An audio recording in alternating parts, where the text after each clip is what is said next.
ఇదిగోండి తినండి.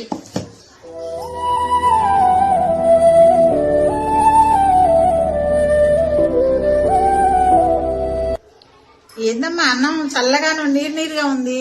అది వేడి వేడికి కావాలేంది? చల్లగా నీరు తిరుగున్నా రాత్రి మిగిలిపోయిన అన్నం తినండి. ఏమైంది? రాత్రి మిగిలిపోయిన అన్నం తినొచ్చు కానీ మేము ఇంతకాలం సంసారం చేశాం.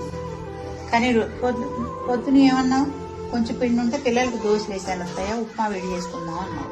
అవును, నాకు ఆ ఉప్మా పెట్టేశారు.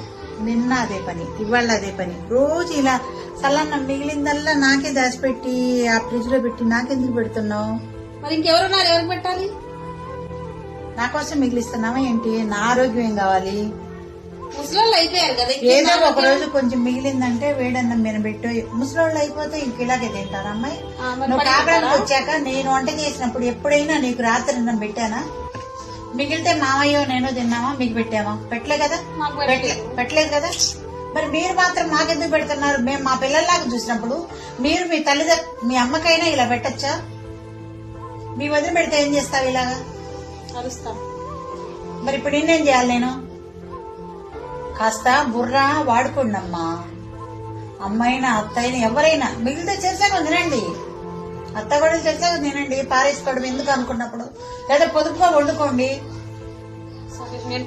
కొద్దిగుంటే కొంచెం ఉందని కదా నేను ఎన్నో రోజులు ఓపిక పట్టి నీకు ఇవ్వాలి మాట చెప్పాను. చెరసగం పెట్టుకున్నాను. ఇది వేడన్నా కొంచెం వండుతాను అన్నమాట. చెయ్యినట్లయితే